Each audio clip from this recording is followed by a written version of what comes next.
waramaze kwakira Yesu Kristo nk'umwami n'umukiza wawe kugira dutahure kino kibazo, ni vyiza ko tubanza gutahura ano majambo Yesu Kristo umukiza wawe. Kugira ngo twishire bino bibazo tuza kwifashisha Bibiliya ijambo ry'Imana, twifashishe kandi n'urubuga Got Questions. Mbe Yesu Kristo ninde?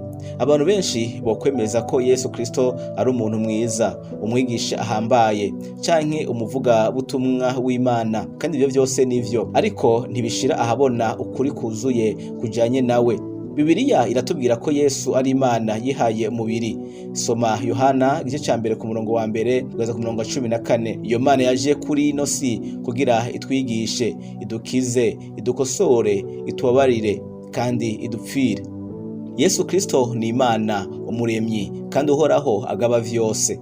Ni iki umukiza none? Kubera iki noba ndamukeneye? Bibiliya iratubwira yuko twese turi abacumuzi kandi yuko twese tumaze gukora ibitanezeza Imana.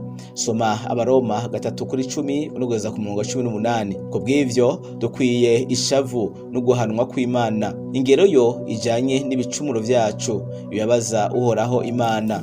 N'igihano nacone kitagira iherezo. Soma Abaroma 6 ku murongo wa 23 n'ivyeshe Yohana igice ca 20 ku murongo wa 11 kugeza ku murongo wa 15. Ico nico gituma dukenera umukiza. Yesu Kristo yaje kuri ino si kugira apfe ku bwacu.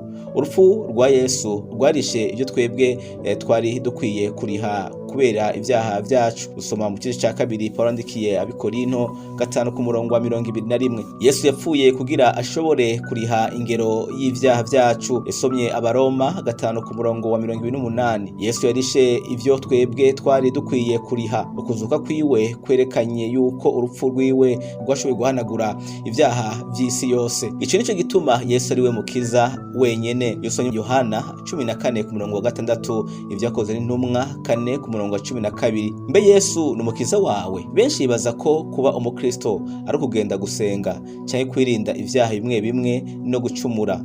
Ivyo si ubukristo. Kuba umukristo nyakuri no kugira ubugenzi canke imigenderanire hamwe na Yesu Kristo. Kwakira Yesu Kristo nk'umwami n'umukiza wawe bisigura gushira ukwizera kwawe muri we. Nta numwe ashobora gukizwa no kwizera kw'abandi canke mu gukora ibikorwa bimwe bimwe nko gutanga. Ikintu conyene gishobora gutanga gakiza no kwakira Yesu Kristo wewe wenyene ubwawe nk'umukiza, ukizera ko mu gupfa kwiwe ivyaha vyawe vyahanaguwe, hama mu kuzuka uzobane nawe ibihe bidashira. Yohana 3:16. Ni vyiza niyo waba wifuza kwakira Yesu Kristo mu buzima bwawe, sengera isengesho. Wibuke yuko gusenga gutya canke ukundi atari vyo bigukiza. Ni ukwizera Yesu Kristo n'ububasha bwiwe bigukura mu vyaha vyawe. Buguti Imana, ndazi ko nagucumuyeko kandi ndazi ko nkwiye igihano. Muga Yesu Kristo yikoreye ico gihano ku bwanje kugira ngo mu kumwizera shobore guharirwa. Ndashize ivyizigiro vyawe kuri wewe Yesu kugira ndokoke. Ndagushimira ku mbabazi n'ubuntu ungiriye n'ubuzima budashira hamwe nawe.